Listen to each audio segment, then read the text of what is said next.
வணக்கம். யோகேஸ்வரன் முனியாண்டி. இந்த பதிவு எதுக்கு அப்படின்னு பார்த்தீங்கன்னா, சோஷியல் மீடியாவில் இப்போ பரவலாக பேசப்பட்டுக்கிட்டு இருக்கிற ஒரு விஷயம், ஒரு பொண்ணோட வீடியோவை நான் பார்த்தேன். ஸோ அது சோஷியல் மீடியாவில் மட்டும் கிடையாது, வாட்ஸ்அப்பில் நிறைய இடத்துல இருந்து ஃபார்வர்டட் மெசேஜாக போய்கிட்டு இருக்குது. ஸோ இந்த இடத்துல நம்ம ஒரு விஷயம் எல்லாருமே யோசிக்க மறந்த ஒரு விஷயம் என்னன்னு பார்த்தீங்க அப்படின்னா, அந்த பொண்ணோட வீடியோ ஷேர் பண்ணுற அத்தனை பேருக்குமே தான் இந்த பதிவு.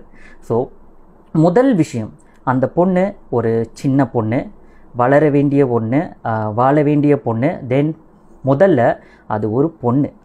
ஸோ அதை கொஞ்சம் கூட யோசிக்காமல் அத்தனை பேரும் அந்த பிள்ளையோட வீடியோவை ஷேர் பண்ணிக்கிட்டு இருக்கீங்க. தென் வாட்ஸ்அப்பில் ஃபேஸ்புக்கில் எல்லாத்துலேயுமே ஒரு விஷயம் கேப்ஷன்லாம் பார்த்துட்டு இருந்தேன். கேப்ஷன் எல்லாத்தையுமே நான் படிச்சுட்டு இருந்தேன். ஸோ என்ன சொல்லியிருந்தீங்க அப்படின்னா, இப்பயே சிகரெட் அடிக்குதுன்னா அந்த பிள்ளை பிற்காலத்தில் கஞ்சா கூட அடிக்கிறதுக்கு வாய்ப்பு இருக்குது. முதல் கேள்வி, அந்த பிள்ளை கையில் இருக்கிறது சிகரெட் தானே உங்களுக்கு தெரியுமா? ஸோ நல்லா டீப்பாக அந்த வீடியோவை பார்த்தீங்க அப்படின்னா, அந்த பிள்ளை கையில் இருந்த ஒரு விஷயம் அப்படின்ற ஒரு விஷயம் பார்த்தீங்கன்னா, அது சிகரெட் கிடையாது. ஒரு பேப்பரை சுருட்டி அந்த பிள்ளை ஒரு ஃபன்னாக செஞ்ச ஒரு வீடியோ. ஸோ அது எப்படி வைரல் ஆச்சுன்னு நம்மளுக்கு தெரியாது, ஆனால் வைரல் ஆயிருச்சு. ஸோ அடுத்து இப்போ அந்த வீடியோவை நம்ம ஷேர் பண்ணுறனாலையோ, அந்த பிள்ளையோட பேரை நம்ம கெடுக்கிறனாலையோ, இல்லை அவங்க குடும்பத்துக்கு அவமானத்தை தேடி தரனாலையோ அந்த பிள்ளையை நம்ம திருத்த முடியும் அப்படின்னு நினைக்கிறீங்களா? ஸோ இந்த ஒரு விஷயத்தை நம்ம பண்ணுறனால அந்த பிள்ளை திருந்துறதுக்கு வாய்ப்பு இருக்கா, இல்லை அந்த பிள்ளையோட வாழ்க்கை வீணாகிறதுக்கு வாய்ப்பு இருக்கான்னு கேட்டால், வாழ்க்கை வீணாகிறதுக்கு தான் நிறைய வாய்ப்பு இருக்குது. ஆனால் இதை மறந்துட்டு நம்ம அந்த பிள்ளைக்கு ஏதோ ஒரு பெரிய நல்லது செய்கிற மாதிரி, நம்ம சமுதாயத்துக்கு ஏதோ நம்ம தான் ஒரு பெரிய நல்லது செய்யக்கூடிய ஒரு பர்சன் மாதிரி அந்த வீடியோ எல்லாத்தையுமே ஷேர் பண்ணிக்கிட்டு இருக்கீங்க. நிறைய பேர் எனக்கு அந்த பதிவு வாட்ஸ்அப்பில் எனக்கு ஷேர் பண்ணவங்கள்ட்ட கூட நான் கேட்ட ஒரு கேள்வி இதுதான். இது நம்ம குடும்பத்து பிள்ளையா இருந்தாங்க அப்படின்னா நம்ம அந்த பதிவை ஷேர் பண்ணுவோமா? இப்போ நம்ம குடும்பத்து பொம்பளை பிள்ளை ஒரு விளையாட்டுக்கு ஒரு விஷயம் இந்த மாதிரி செய்ய போய் அந்த ஒரு பதிவு வெளியாகி இந்த மாதிரி வைரல் ஆகிக்கிட்டு இருந்துச்சு அப்படின்னா நம்ம அதை 4 பேருக்கு ஷேர் பண்ணி பாருங்க பொம்பளை பிள்ளையை இப்படி வளர்த்துருக்காங்கன்னு சொல்லி பண்ணுவோமா? பண்ண மாட்டோம். அந்த பிள்ளையை முடிஞ்ச வரைக்கும் திருத்த பார்ப்போம், இல்லை அந்த பிள்ளையோட பதிவு வைரல் ஆகாமல் எப்படியாவது காப்பாற்ற பார்ப்போம். ஆனால் அடுத்த வீட்டு பொண்ணு அப்படின்னும் போது ஏன் அது ஒரு பொண்ணுன்னு யாரும் யோசிக்க மாட்டீங்க? முதல்ல அது ஒரு பொண்ணுன்னு பார்த்துருக்கலாம். இல்லை அப்படின்னா யாருக்கும் அந்த பிள்ளை மகளாக இருக்கலாம், இல்லை தங்கச்சியாக இருக்கலாம், இல்லை அந்த பிள்ளை யாருக்கோ ஏதோ ஒரு குடும்பத்தில் பிறந்த பொண்ணு. அந்த பெண்ணுக்கு நம்ம மதிப்பு கொடுத்து அந்த பிள்ளையை அந்த பிள்ளையோட வாழ்க்கையை கருதி நம்ம அந்த வீடியோவை பகிராமல் இருந்திருக்கலாம். ஆனால் நம்ம அதை பண்ண கிடையாது.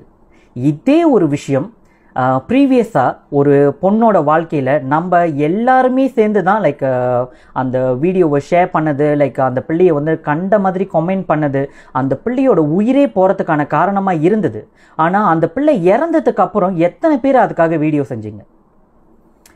இறந்ததுக்கு அப்புறம், ஒரு உயிர் போனதுக்கு அப்புறம் அந்த உயிரை காப்பாற்றிருக்கலாமே அப்படின்னு வருத்தப்படுறதுக்கு முன்னாடி அந்த உயிர் போகாமல் இருக்கிறதுக்கு என்ன செஞ்சணுமோ அதை நம்ம செஞ்சுருந்தோம் அப்படின்னா ஒரு உயிரை நம்ம இழந்திருக்க மாட்டோம். ஆனால் இப்பையும் அதே தப்பை தான் நம்ம பண்ணுறோம். அந்த உயிர் போனதுக்கு அப்புறம் நிறைய பேர் பேசினாங்க, ஆனால் அதை எல்லாத்தையுமே மறந்துட்டு திரும்பியும் அதே தவறை தான் நம்ம திரும்ப மீண்டும் மீண்டும் செஞ்சிட்ருக்கோம் அப்படின்றத யாருமே யோசிக்க மறந்துடுறீங்களா இல்லை மறுக்கிறீங்களா அப்படின்னு எனக்கு புரியலை. ஆனால் இந்த பதிவை பார்த்ததுக்கு அப்புறம் முடிஞ்சால் இந்த பதிவை ஷேர் பண்ணி அந்த பிள்ளையோட வீடியோவை யாருமே ஷேர் பண்ணாதீங்க. உங்களுக்கு அந்த பிள்ளையை யாராவது அந்த பிள்ளையை தெரியுமா? நீங்கள் பர்சனலாக போய் அந்த பிள்ளையை கண்டிக்கிறத விட்டுட்டு அந்த பதிவை யார் யார் ஷேர் பண்ணுறாங்களோ ஷேர் பண்ணுறதை ஸ்டாப் பண்ணுங்க. மாற்றம்ன்றது நம்மகிட்ட இருந்து தான் வரணும், வெளியே இருந்து வராது. நம்ம அந்த பதிவை ஷேர் பண்ணுறதை ஸ்டாப் பண்ணோம் அப்படின்னா நம்மளை பார்த்து 10 பேர் ஸ்டாப் பண்ணுவாங்க. நம்ம மூலிமா அது 10 பேருக்கு பரவாமல் இருந்தது அப்படின்னா அது படிப்படியாக குறைஞ்சி அந்த பிள்ளையோட பதிவு யாருக்குமே ஷேர் பண்ண மாட்டாங்க. ஆனால் நம்ம செய்கிறது என்ன? ஒரு குரூப்பில் வரோம், அது உண்மையாக பொய்யா அப்படின்றத அலசுறதும் இல்லை, ஆராயிறதும் இல்லை.